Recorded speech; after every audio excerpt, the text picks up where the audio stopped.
Well, good morning, everybody. Morning, folks. I'll get you to all take your seats now, and we'll get ready. It's about 11:29 right now, and they said we want to get going at 11:30. So if everybody here is ready, we'll get started.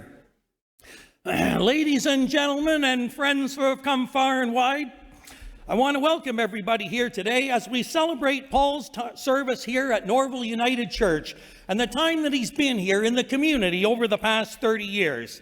Now, for some of you folks who don't know who I am, my name is Don Crawford. I've been around here for probably about 55 years in the Norval area, and I was asked here today to introduce some of the speakers that are here today. Some of them don't really need much introduction at all, but I'll do the best I can with what I have anyway. I was asked to do this for Paul, and so for Paul Ivany, I'll do anything for Liz and Paul. So right now I'm wondering why I said yes, but anyway, it's okay. First of all, we're going to, we'll begin here on our acknowledgement of the land that we once had, were people that were here before us. So nobody can do that any better than Paul Ivany himself. So we're going to focus our eyes up here to the screen, and Paul's going to do the land acknowledgement for us.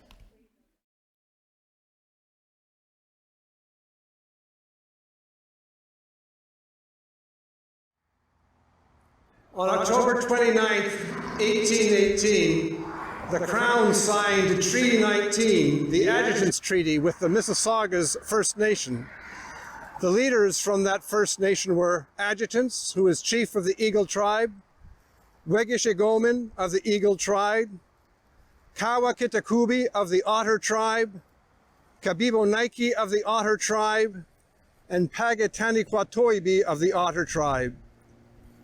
In a treaty of only 378 words, those leaders sold 648,000 acres of land for goods paid annually worth £522.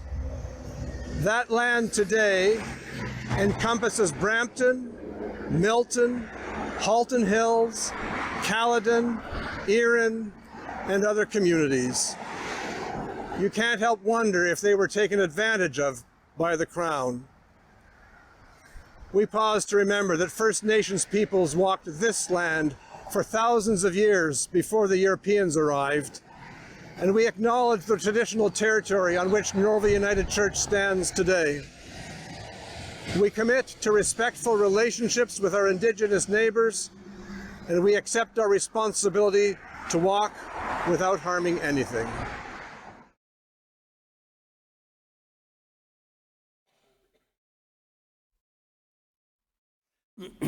Well, thank you, Paul. Much appreciated. On October 29th, before we get started here on the speakers, I'm a little bit on the rusty side, so bear with me a little bit as we move along.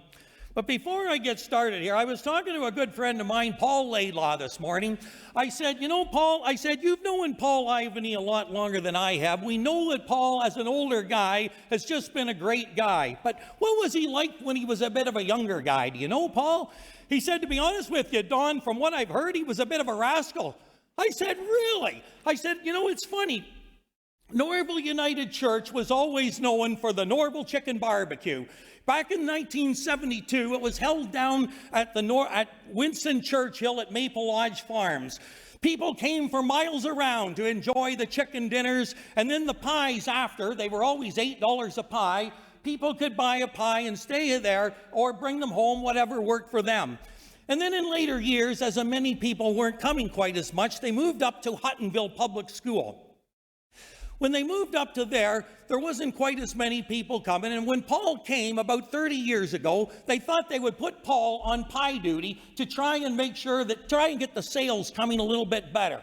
So that's what they did. And one day it was about 3 o'clock in the afternoon, and Paul was trying to, the people were coming and going. Some were getting pies and taking them home, but Paul thought that if he quoted a little Bible scripture after each person had come, it might help out the sales, might make the church do a little better. So he thought he'd give it a try anyway, and sure enough, about 3 o'clock, a woman came in with 2 young children. The children had picked out a nice apple pie, and Paul had helped them with the pie. And the lady had counted out $8 and gave $8 to Paul in his left hand. And as the children were going out the door, Paul said, Jesus said, "Suffer the little children to come unto me." And the children went on their way. It wasn't too long after that a woman came through with her husband, and they had picked up a nice apple pie.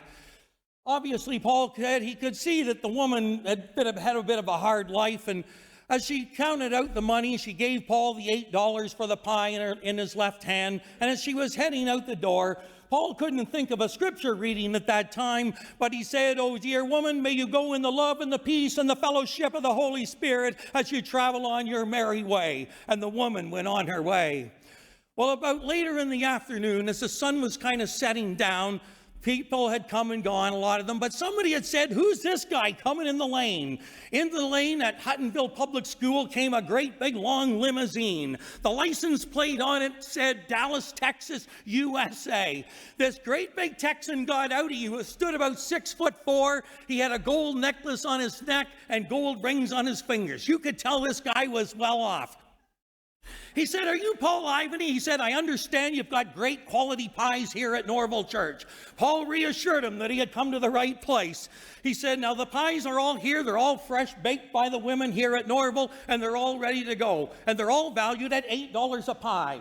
"That's not good enough for me," the guy from Texas said. He said, "I need more quality than that.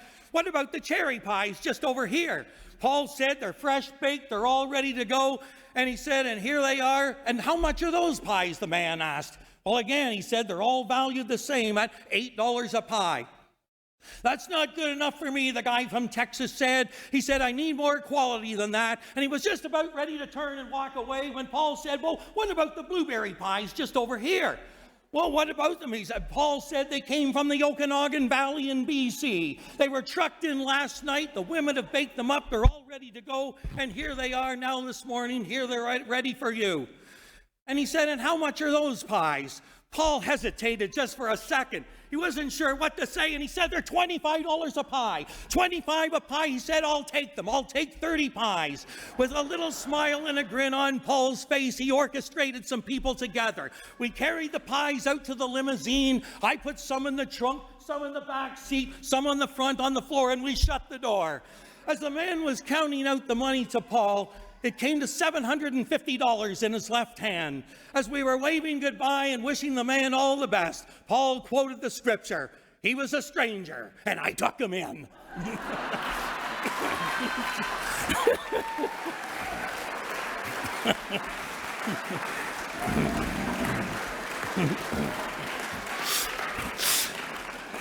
Our first speaker here today, he was a trailblazer in his time. From 2003 to 2022, 19 years, he orchestrated and helped the vision here at Norval United Church, with Paul helping out on the side. In 2010, he witnessed the Junior B Bulldogs as they won the Canadian title, the best Canadian lacrosse team in junior lacrosse, and it has a record that's never been broke to this day. I was at the party, so I remember.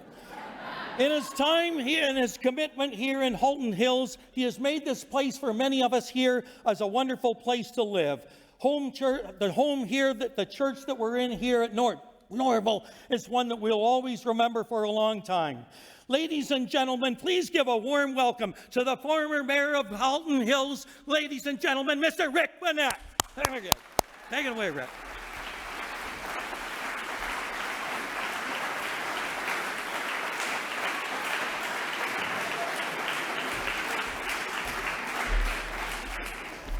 Well, that's going to be a tough act to follow. Oh, my God. I think I'm going to need about 5 coffees just to get up there. And I don't even drink coffee. But I might give it a try to have that kind of enthusiasm that Don has. Well, it's a real honor for me to be here today to speak for Reverend Paul. And when Maggie Brass gave me a phone call, I was so honored I could not say no, because I've had a lot of relationships with Paul over the years. I would like to introduce Mayor Ann Lawler. Where's Mary? Oh, there she is. Mayor Ann Lawler is here.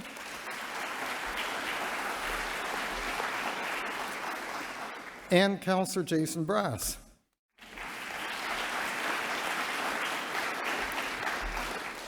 Now, the town of Halton Hills, our tagline is small town living at its best. And Reverend Paul has contributed so much for that tagline, and I'm going to give you lots of examples. But as you know, I'm no longer mayor, 19 years, but I've got to know Paul and seen him on many different occasions. And I liked him the first time I met him. And that's because I'm a Montreal Canadian fan, and his license plate, Reverend Habs, what can I say? And I will say that Montreal fans, right, Paul, we're not delusional. We know we're in a rebuilding. We're the Leaf fans. We're going all the way this year. And 56 years, I don't know. But anyway, so the lots of occasions I met Paul, and Paul did a lot in our community. He was with the Georgetown Ministerial Association, and that's a very valuable association for me as mayor when I was mayor. For instance, in 2013, we all remember that huge ice storm. Well, 2014 in the spring, I wanted to get a community cleanup, so I approached the Ministerial Association, and could they get volunteers from the churches to help those that were vulnerable, seniors, people that had a physical disabled, to help clean the rubbish and the trees, branches that were left in their yard once the snow cleared. And we had a full, many churches were involved. And again, I couldn't have done that on my own without the Ministerial Association. So thank you, Paul, for your leadership in that role. And like I said, over hundreds of seniors and vulnerable people in our community that couldn't afford to pay for people to come and take out all the broken branches and twigs and everything else. And the town, they came by and they picked up on the side of the road. I saw Paul many times as the MC, and a great MC for the ALS walk. His enthusiasm is, I think that's where Don gets his from, I'm not sure. But his enthusiasm that he has, and the ALS walk here in Georgetown, Halton Hills, it was at least a couple of years ago, I think it still is, the largest fundraiser in all of Canada right here. And that's something to be proud of.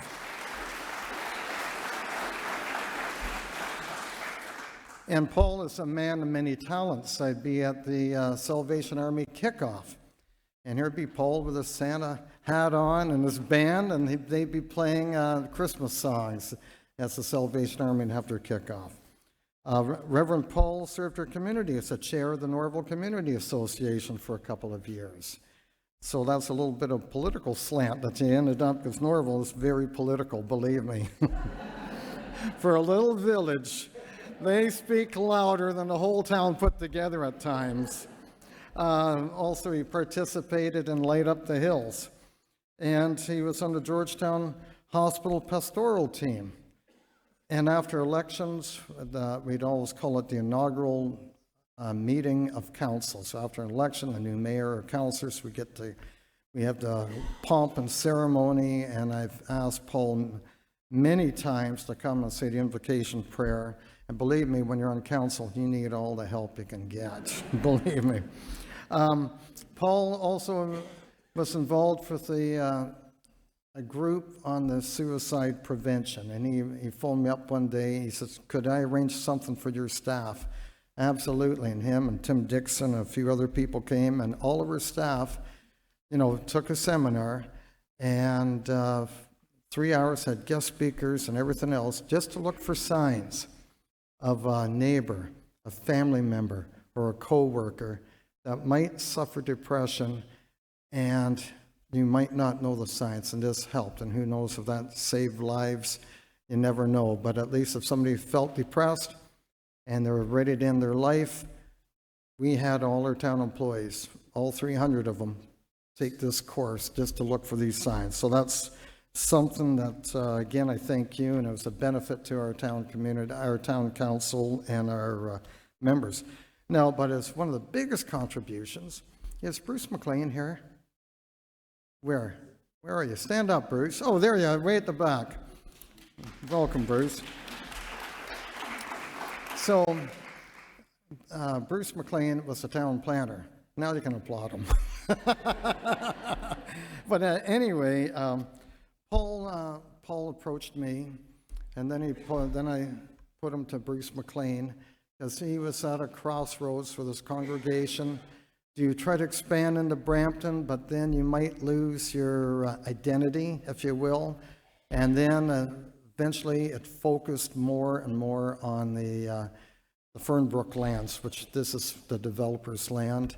And Paul had the vision in his church to get affordable housing, and Bruce steered him to that way. He says you could model it very similar to St. Andrew's Church up on Mountain View, where they've put in seniors housing, etc. So that was a vision, and eventually this beautiful property was bought. And by the way, Paul, I'm finally in your church. And why I say that, I've been here for Light Up the Hills because I was going to come to a couple service, the inaugural, I think, church service, and then the pandemic hit. And I couldn't come in, and, pandemic messed up a few things over the years. But anyway, there's a housing project, I believe 157 units, and I can tell you there's more urgent need in this community than to have affordable housing in this community. And I know some of the neighbors are complaining, and I know they're putting pressure on the council, but I have full confidence in the mayor and the councilors that they will do the right thing. And if I can say this, not trying to be political, but you can send your own emails to the mayor and to the councilors, and send your own emails so that these NIMBYs around the corner that don't want to see this development, that they'll hear from the other side, because there's always two sides. I think it's important that you do that.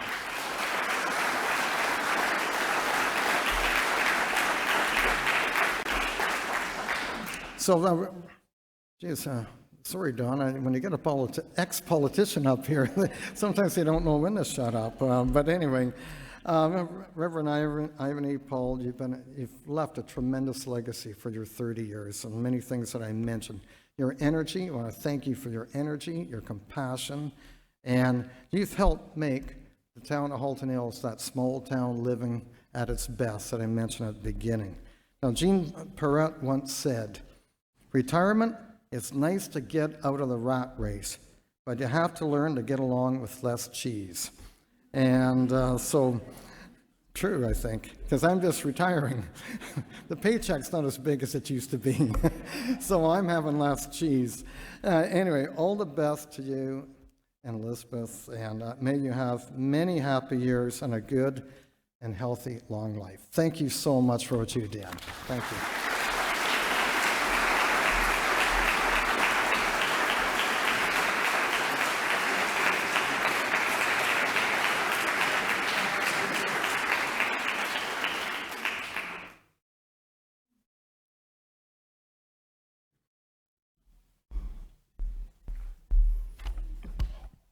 Well, thank you very much, Rick, for those kind words. The next speaker that we have here today, I met this guy back a few weeks ago at a funeral. He's been a funeral director for more than 33 years, 3 years longer than Paul's been here at Norval.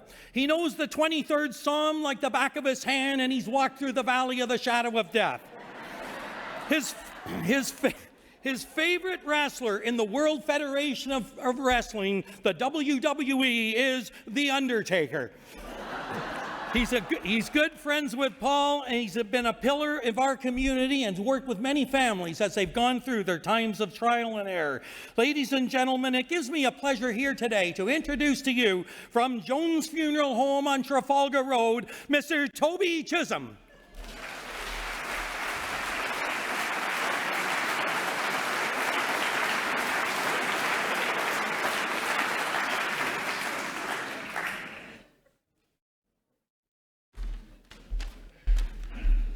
Good morning, everybody.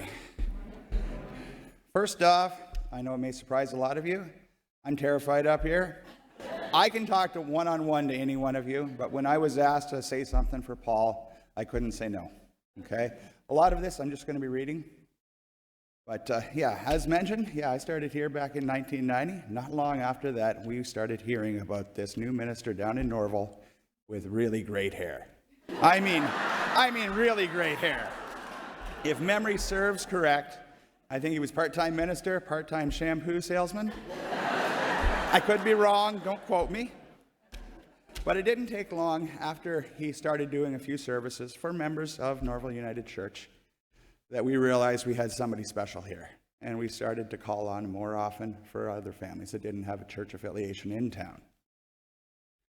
His ability to reach people with his calming voice, excellent phrasing, led us to start calling him more and more. He became our go-to guy when we needed a minister.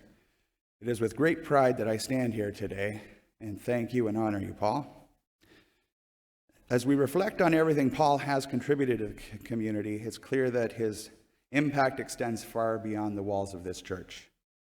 As a past member of the Kiwanis Club, it was always nice to know that we could count on Paul to come in and MC our events as well. Lobster Fest, Harvest Fest benefited greatly from your involvement. Through his ministry, he has touched countless lives, providing comfort and guidance to those in need and inspiring us all to be better, more compassionate human beings.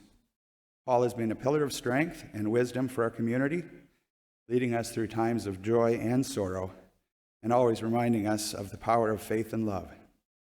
His kind and caring demeanor, his ability to listen deeply and offer thoughtful guidance, and his unwilling commitment to justice and equality have earned him the respect and admiration of all who know him. Paul, as you embark on this new chapter of your life, we wish you all the happiness and fulfillment that retirement has to offer. You have earned the right to rest, relax, and enjoy the fruits of your many years of service to our community. We will always hold you in our hearts. Remember many ways in which you have touched so many lives. You have had a huge impact on the lives of so many people in Norval and Georgetown as a whole. Thank you for your years of devoted service, your wisdom and guidance, unfailing compassion. Thank you for staying in town. I know a lot of you here at the church are going to be losing him. Luckily, we aren't. We're all still going to continue working for the funeral home when available.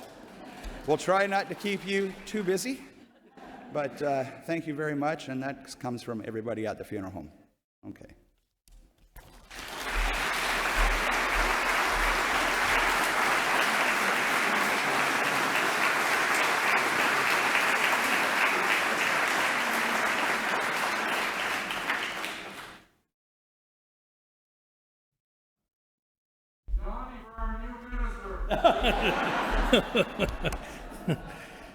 No, I don't think so, guys.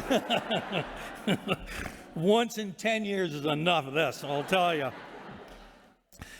Paul, I have one regret of one of the speakers that wasn't able to be here, a guy that you know real well, and he sent this. Beth had written this out for me. I'm just going to read it here for you. In 1983, Paul graduated with his Master of Divinity from Emmanuel College. Our next planned speaker was a good friend of him from way back in the days. Alan Hall. Unfortunately, Alan has COVID and is unable to be here today. He intended to tell us all about Paul's days at Emmanuel College and his long journey to ordination. He wanted it to be a surprise, but he came down with COVID and he just wasn't able to come. But you'll have lots of time after to reminisce with him soon after when you get retired. We wish Alan all a very speedy recovery.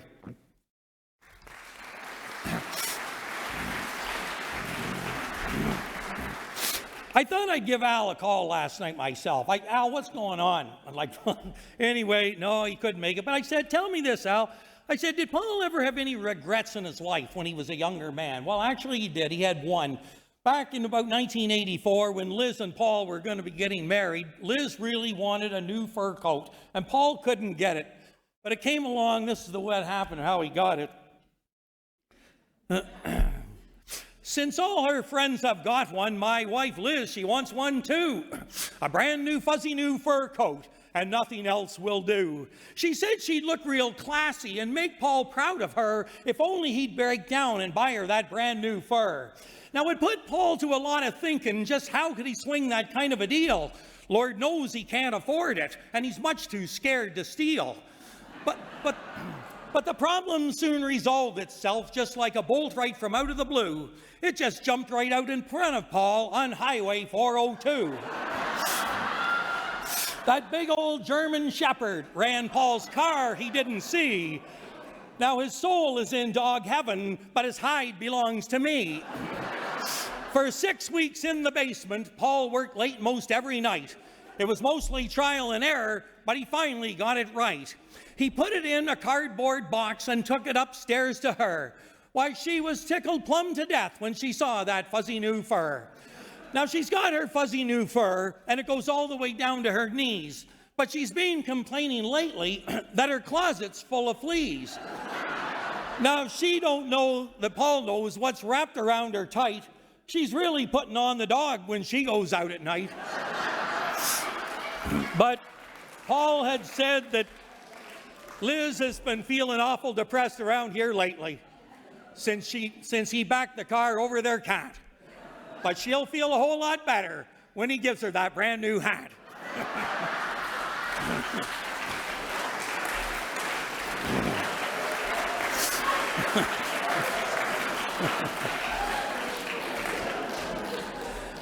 Moving on here to the next speaker.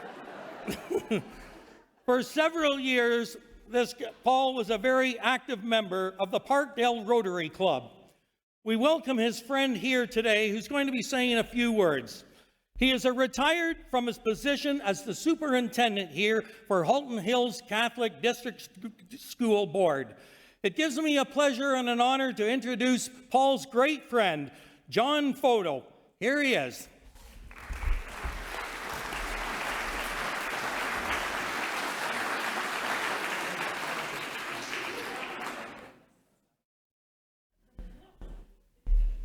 I really don't know why I'm here.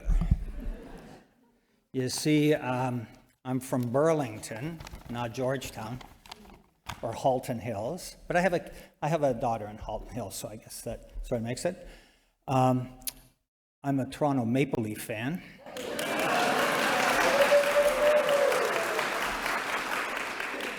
I'm Catholic with a K. And I'm a very good friend of Paul Ivany's, and we've had 35 years or more of sharing events and happenings. So, as my eyesight's getting worse, I apologize. I'm going to try to read from my paper here and not do hiccups and do some justice to my friend. For today, like all of you, it might be a bittersweet day for the parishioners of Norval United, for as we gather here to celebrate and bid farewell to your dear friend and pastor, he embarks on a new chapter in his life called retirement.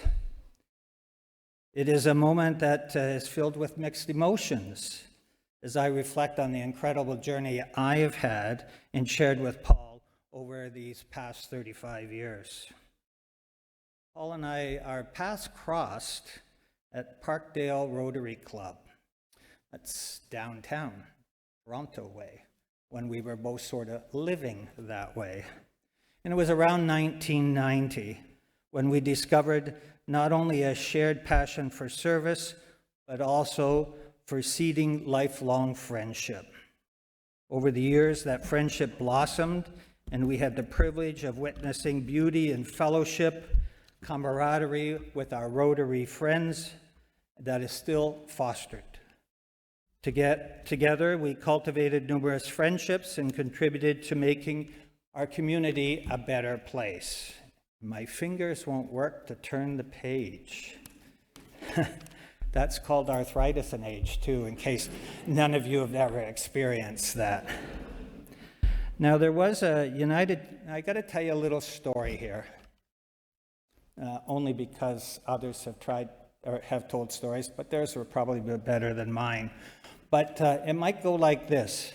Now, there was a United Church minister, a Catholic superintendent of education, an agnostic accountant, and a whatever businessman, and they all entered a bar together.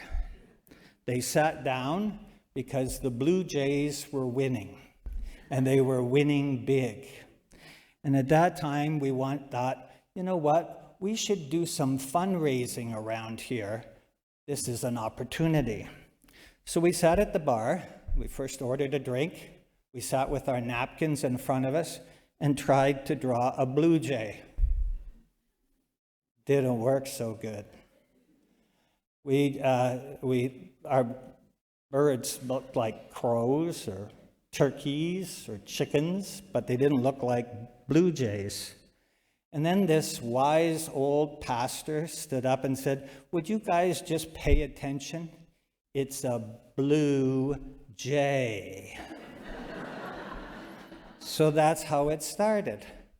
So our friend Scott ran off to a developer and had them stamped and packaged, put in boxes, filled rental trucks, and off we go to the Sky Dome. But the Sky Dome says, "Not on our property. You can't sell them on our property. We have signed agreements."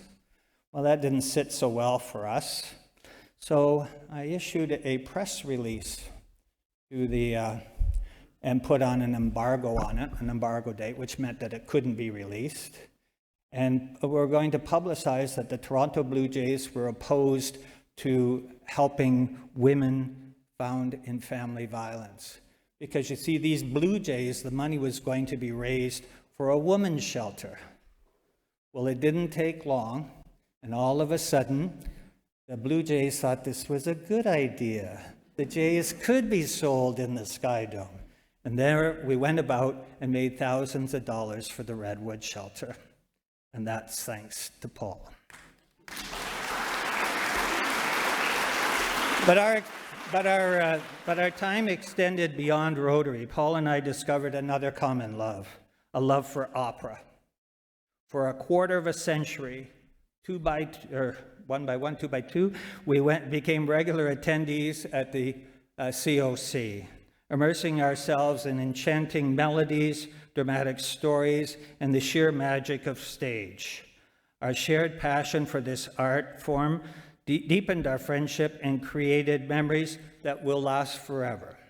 Not limited to the realms of music and community service, Paul and I embarked on many other adventures too. We found ourselves on green fairways, here and far away, chasing that elusive little white ball as we indulged in our shared love of golf. And who could forget the countless sporting events, including those here with your church, that I and he attended. Some of these ventures are here and were here and away. One of the most remarkable intersections in our lives was Paul officiating at the marriage of my daughter. It was a testament to our deep friendship and the respect we hold for each other's beliefs. While I'm a Catholic and Paul belongs to the United Church, our faith had been a source of intriguing discussions. However, the beauty lies in the fact that beyond the bottom line, we share a profound belief in the power of spirituality and the importance of embracing love, kindness, and compassion. Paul, as you embark on this new journey of retirement, I want to express my heartfelt gratitude for the impact you have made on my life. Your friendship, your wisdom, your genuine care for others have been a guiding light as you've shaped my journey too. Your dedication to Norval United Church, your compassion, oh, by the way, I get your newsletter. Your compassion towards the congregation and the commitment to making a positive difference in the lives of others have left an indelible mark on your community.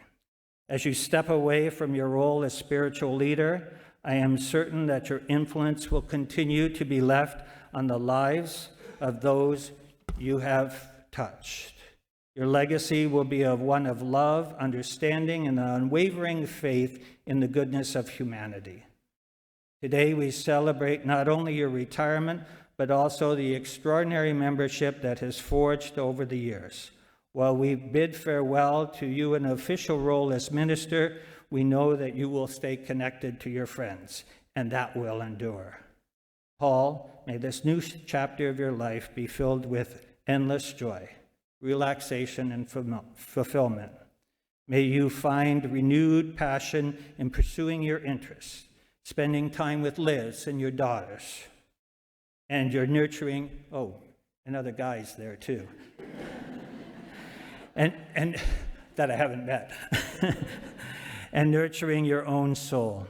May the love and the warmth you have shown to others be reflected back to you 1,000-fold. On behalf of those whose lives you have touched, Tommy and Don and Dan and Scott and Graham, that's to only name a few. I extend my deepest gratitude and heartfelt best wishes to you on your retirement. Thank you for being a guiding light and an inspiration to all. God bless Paul.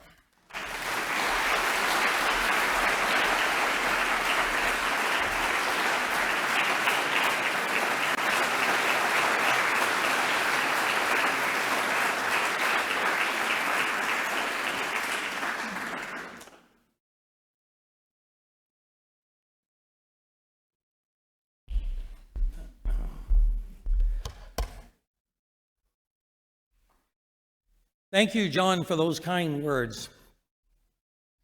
The next two speakers we have are two girls that both grew up in the Norval area. But they moved away, they got married, and they aren't around anymore. But they still worship here. Carol is from Minucci. She'll explain it better in New Brunswick. And Gail Lyons Robinson is from El Monte, Ontario. They're coming up next here, and they're going to be the next speakers we have. Ladies and gentlemen, please welcome Gail and Carol.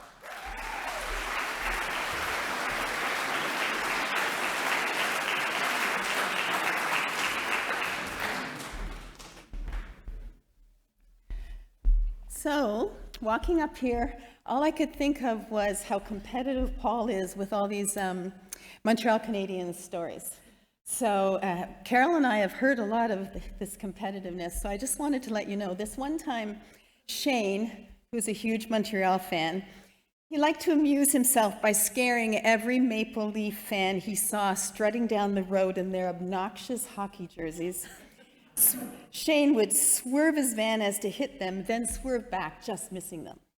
One day while he was driving along, Shane saw Paul, a fellow Montreal Canadian fan, and he thought he'd do a good deed, so he pulled over and he asked Paul, "Where are you going, preacher?" And he said, "I'm going to the church just 2 miles up the road." So Shane said, "Climb in, I'll give you a lift." Paul climbed into the passenger seat and they continued down the road. Suddenly, Shane saw a Leaf fan walking down the road and he instinctively swerved to hit him. But as usual, he swerved back onto the road just in time. Even though Shane was certain he'd missed the guy, he still heard a really loud thud. Geez, not knowing where the noise came from, he glanced in his mirrors, but he didn't see anything. So then Shane remembered he had Paul in the van with him, and he turned to him and said, "Sorry, Paul, I almost hit the Leafs fan." "That's okay," Paul replied. "I got him with the door."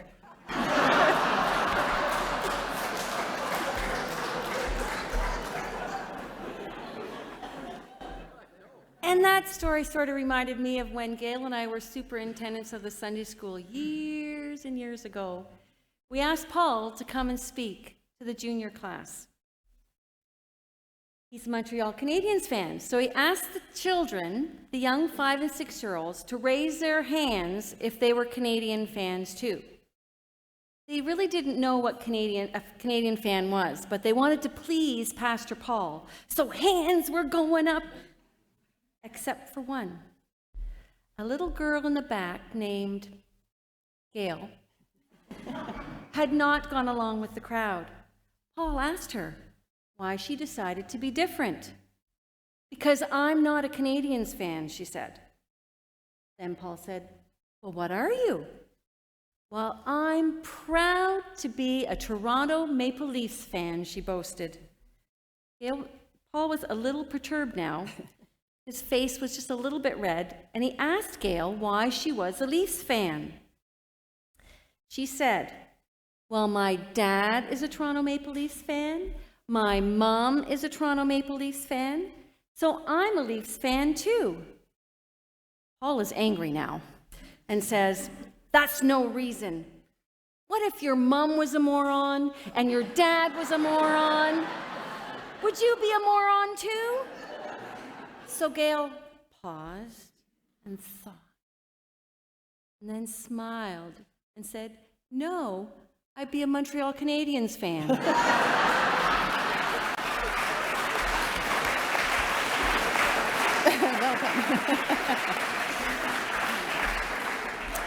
So we've been asked to speak about Paul and Elizabeth, or Liz as we know her, during their early years at Norval. So many stories. How do we sum up 30 years of friendship in 5 minutes? I guess we start at the beginning.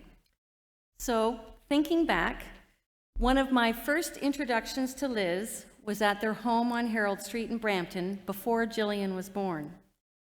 Paul and Liz hosted an open house at Christmas time to get to know the Norval congregation. I helped Liz set out the desserts. This became a tradition for Paul and Liz and for me too. Each Christmas season, I was absolutely amazed by the fabulous desserts Liz would make to serve the congregation. Fancy cookies and squares, torts, tarts, pies, cakes, oh, those cakes, logs and mousses, you name it, Liz baked it. I'm gaining 5 pounds just thinking about it. This is the type of people Paul and Liz are, very generous, welcoming us all into their home, feeding us, and generally celebrating community. And sometime in that first year or so, Liz, Carol, and I got the bright idea we should go to Florida. My parents owned a house in Port Charlotte, and we decided to go on a girls' trip. Later, Paul, my husband Brian, and our son David decided to join us. It sort of sounds like a joke. A teacher, a lawyer, and a new mother get into a van. We didn't know each other very well. We had never traveled together before. None of us had ever driven to Florida before. What a great idea! The morning of departure arrived. We loaded ourselves into Paul and Liz's van. Liz, Gail, me, Gail's 15-year-old daughter, Leslie Ann, and the Ivany girls.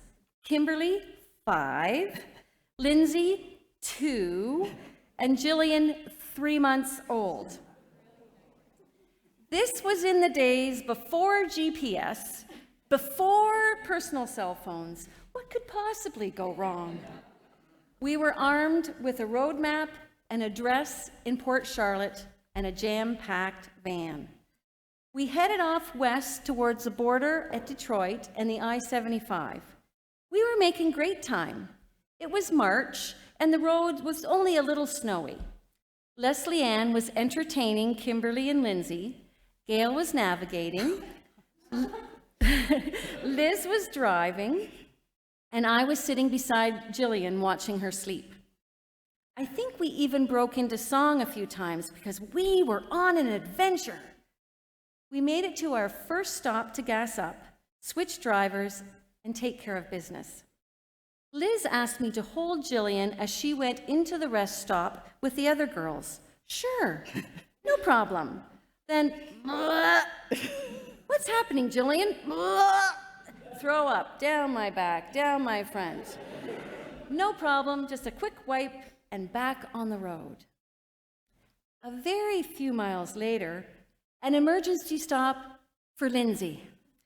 She was 2 and in the midst of toilet training and absolutely refused to go at the rest stop. So it was the ditch for her. We hadn't even made it as far as London, Ontario yet. But on we went, and we eventually made it to Florida. Well, we left on a Friday at 9 a.m. Paul couldn't come with us. He was flying down on the Monday.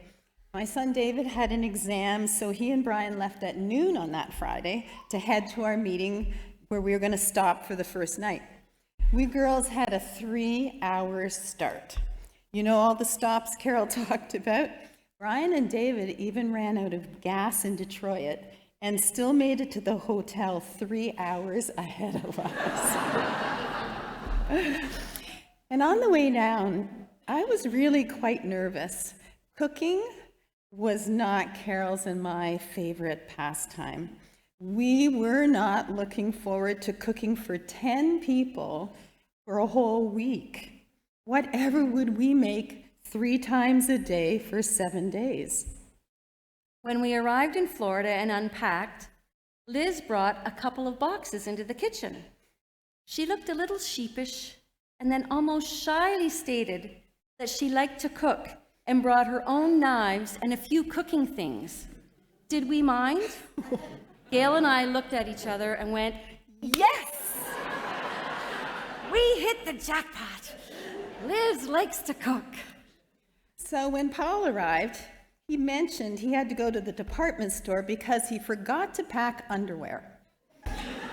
So he came back all excited with his new underwear. The lady at the cash asked if he was a senior. And being 38 at the time, he of course said no. She said to him, I'm going to ask you again, and you just say yes. So she asked him again, and Paul said yes. And he got his 20% discount.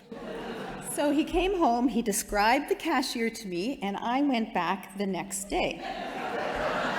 And I went to her till with my purchases, and she asked me, are you a senior? And I know how this works, lady. I was excited about my 20% discount, so I said, yes. And she said, instead of ringing up my bell, she said, can I see some identification, please? So much for my discount. Charming Paul wins again. That trip, we went to a Blue Jays spring training game. Liz wasn't into baseball then like she is now, so she stayed home with Lindsay and Jillian and had our supper waiting for us when we came back from the game. We love you, Liz, we love you. We had a great time at the game. During the 7th inning stretch, as we sang, Take Me Out to the Ball Game, the person singing over the loudspeaker was, shall we say, just a little off key? Well, maybe a lot off key. Then we heard this, ow! What is that? It seems really close. Ow! We looked around and noticed Kimberly pulling on Paul's shirt, saying, stop, Daddy, stop. That's when we realized it was Paul. Ow! Howling at the musically challenged. As we've said, Paul can be a little competitive. The Jays lost by 1 run in the 9th inning when the third base coach, Nick Leyva, held up a runner. Paul expressed his displeasure. You should have sent him home, Nick! You should have sent him home! After the game, we waited at the gate to watch the players and the coaches board the bus. And Paul again gave that coach the what for. You should have sent him home, Nick. Gail and I just thought, do you think anyone would guess that that's our minister? The trip was the beginning of an annual tradition. We became a Florida family and cemented a deep friendship.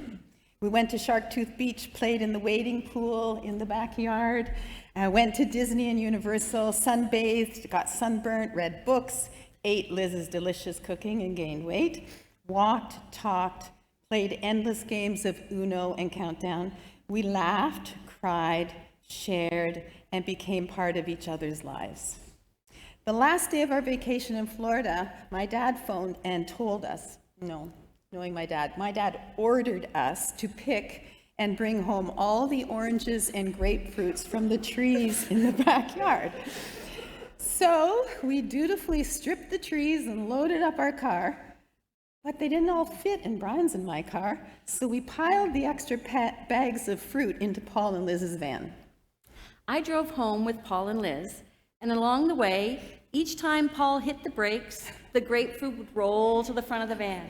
And each time he accelerated, they would roll on back to the back of the van. The secret's out, Paul. When we got to the Canada-US border, and Paul calmly tells the Border Patrol, no, we have nothing to declare. And no, we don't have any fruit. I'm sitting there trying not to laugh. If that Border Patrolman had opened any door of that van, oranges and grapefruit would have spilled out all over the floor, all over the ground. So we've only given you a glimpse of our friendship with Paul and Liz. Our lives have changed a lot in 30 years. We've lost parents, watched kids grow up, added some grandkids. We have a little more gray hair, some of us a little more than others, and we've retired, and there are a lot of miles separating us these days.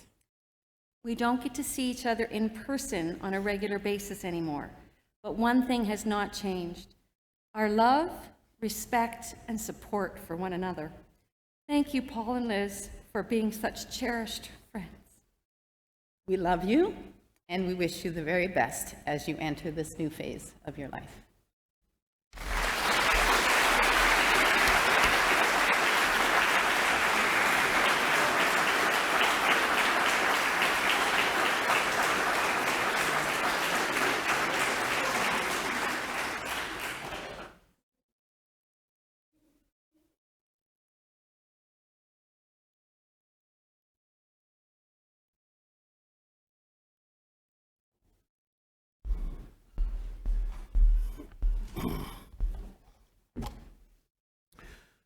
Well, Gail and Carol, thank you for those kind words. I know Paul really appreciates all that. Paul, I know you've had a lot on your plate the last few weeks, and the few weeks ahead are going to be a little bit hard maybe as well. Happy, of course, but I'm even going to feel badly seeing you go too. But I know you're not that far away. But I want to give you this, Paul. Often your tasks will be many, Paul, and more than you think you can do. Often the road will be rugged and the hills insurmountable too. But always remember, Paul, the hills ahead are never as steep as they seem. With faith in your heart, drive forward, climb till you reach your dream. For nothing in life that is worthy is ever too hard to achieve if you have the courage to try it, if you have the faith to believe. For faith is the force that is greater than honor or power or skill, and many defeats turn to triumph when you ask for God's wisdom and will. For faith is the mover of mountains. There's nothing that God cannot do. So start out today with faith in your heart and climb till your dreams come true.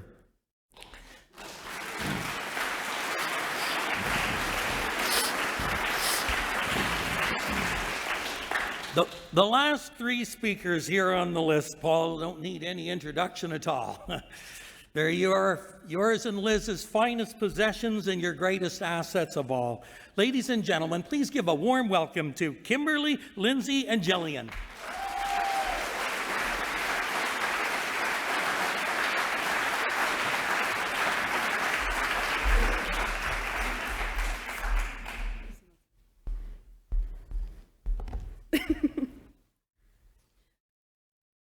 Thank you, everyone, to start off. Thank you, everybody, for being here. It's really overwhelming and beautiful to see all of us in this new sanctuary to celebrate Paul.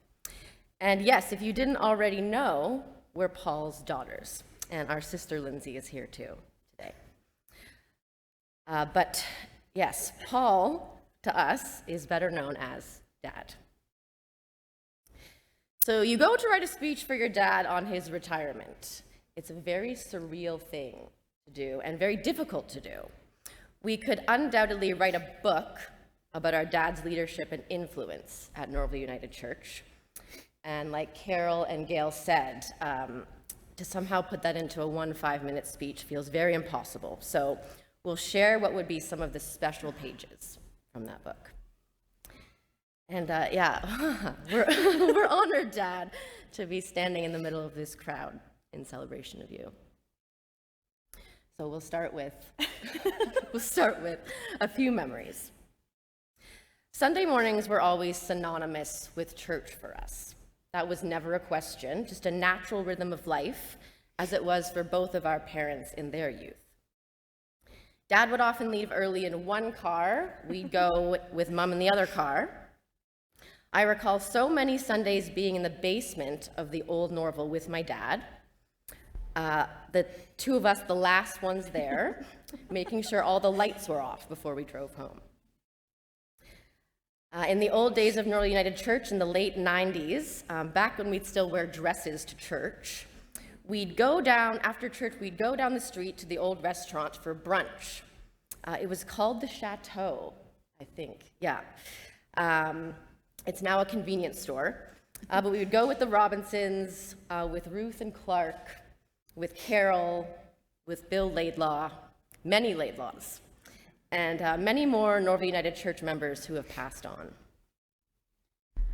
Our dad started at Norval United before I was born, so I completely grew up here. I remember, I'm not gonna be able to look at you, Dad. I remember it was my 3rd or 4th birthday. It was on a Sunday. Church had been canceled that day because of a huge snowstorm, and I was really sad because I didn't get to light the celebration candle for my birthday. So my dad packed me and my sisters into the car. We went to church, just us 4. I don't think you came home. And we had a service that really only consisted of Dad asking, does anybody have any celebrations? And I got to say it was my birthday, and we lit the candle. I also remember years back when my dad would sit down at the front of this church on the stage, and all the kids would just come and surround him, me included. I actually found my dad's blue bag recently, the one he used to bring every Sunday. And have something special in it for the kids to see. I was never allowed to look in it before Sunday. No matter how hard I tried or tried to sneak something in, I was not allowed to look.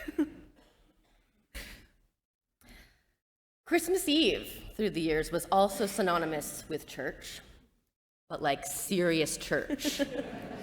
It would be an all-day thing for us, getting to Norval for the first family service at 4 and leaving after the last candlelight service late at night. Some families would have, extravagant Christmas Eve dinners to celebrate together. We had Little Caesars pizza in the basement of the church, just between services, eating as much as we could. Not glamorous, or usual for most, but definitely a deep sense of tradition for us.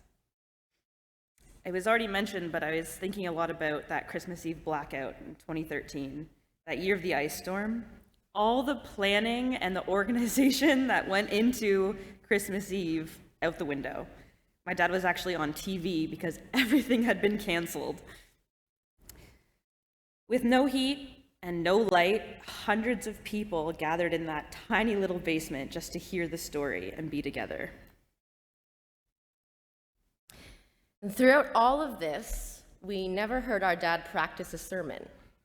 He never did and never had to. It would always be quite mysterious what he was doing. He was very consistently in his office at home, working, or at a meeting, or at presbytery, or a funeral, or a wedding, or the Bennett Center. I remember a time when I was young, learning that my dad was on call once a week at the hospital, available to pray with people who were close to their last breath. I thought that was such an amazing thing to do as part of your job, and I was just really in awe of my dad at how nonchalantly he told me about it. Then and now, my dad knows a lot about life, the magnitude and the pain of it, and he isn't afraid of it. Throughout my life, I had a lot of my friends tell me that they were scared to come over to meet the minister.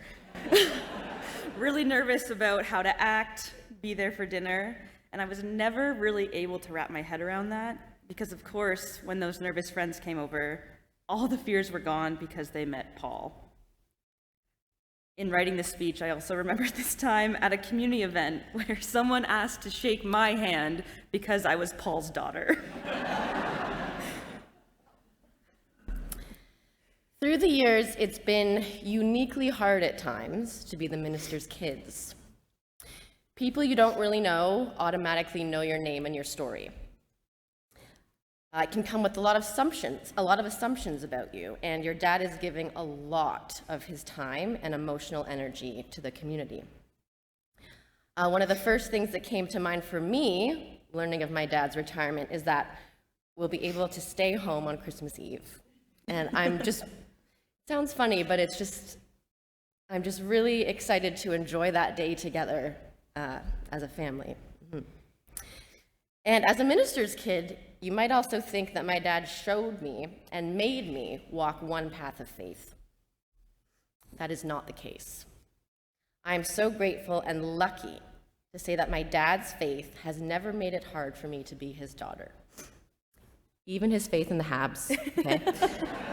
I am not a sports fan, but I can say that I'll always cheer for the Habs because of my dad.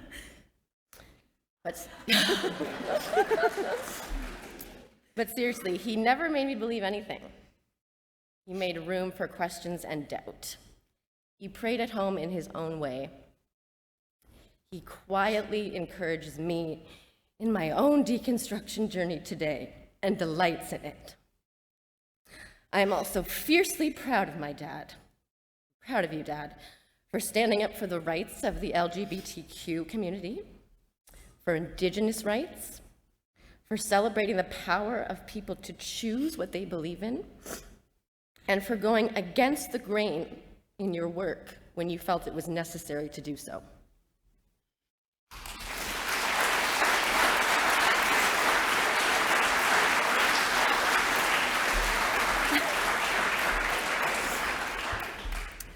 My dad is actually a huge reason why I became a therapist. And not just from his support and encouragement when I thought I wasn't good enough or I couldn't do it, but because for my whole life, I watched him care. I watched him give so much of himself without ever expecting anything in return. I got to grow up to see how powerful it is just to listen and to be with someone just in whatever space they're in, to genuinely be curious about another person. It was during my confirmation, Gail Robinson, my mentor, mentioned my dad's curiosity and how it helped make him an incredible minister and man. It was a moment of actually seeing my dad, not as someone who heats up lasagnas or forgets me at volleyball practice, but I actually got to see him. Dad, my father, who you lead with love, Dad. You've taught me what it means to relate to people, to listen to them, and to love them. And that our stories of what the stuff of life is made of. You've made a lasting impact on this church, Dad, and on the three of us. Being a PK has shaped a lot of my experiences, and I am very proud of my dad, Paul Ivany, the minister, but now I am just really excited to have my dad be my dad. Whew. And as we wrote this together, I was thinking a lot about my papa, Calvin Ivany, who a lot of you know. If he were here, Dad, I know that he'd be looking at this sanctuary, looking at this congregation, this community that you've led for almost 30 years, just in awe. He would be so proud of you, Dad. And we are too.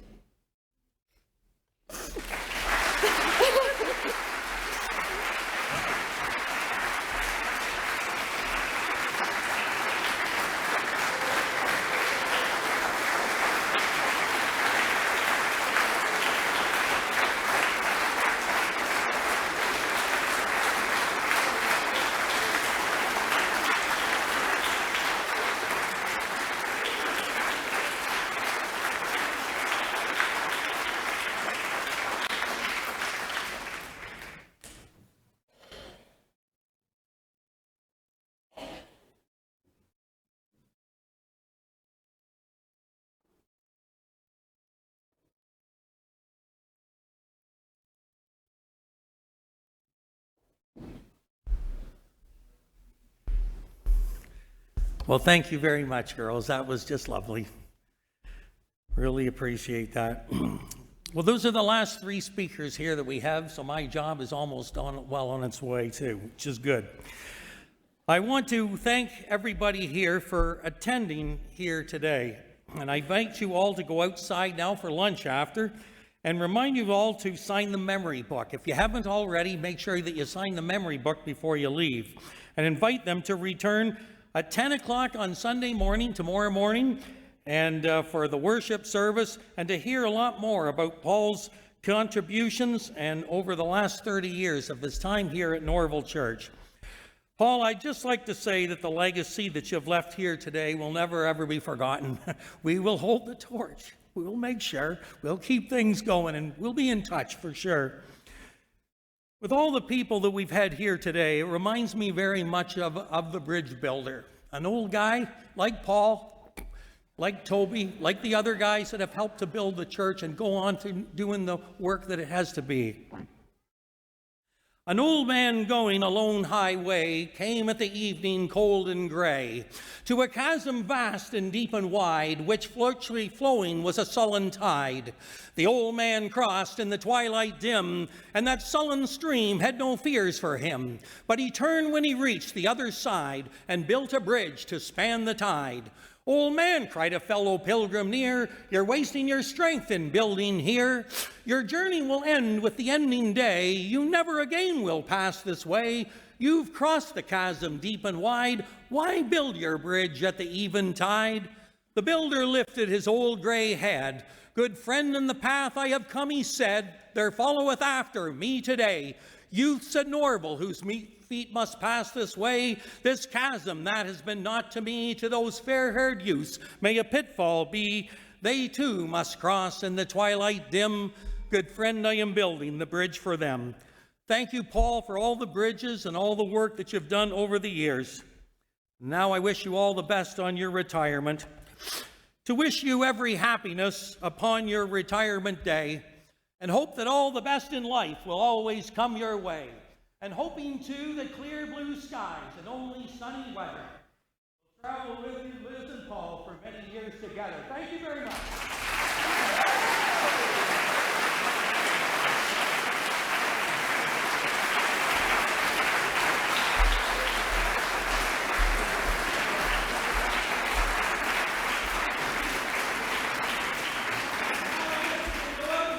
Now, I was told that I wasn't supposed to say anything today, but how could I not say anything after that?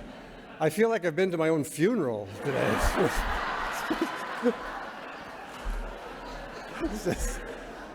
And I'm thinking, Donnie, we should take up an offering, shouldn't we? We should be taking up an offering, I think. But I want to thank everyone so much, and especially Donnie. He's remarkable.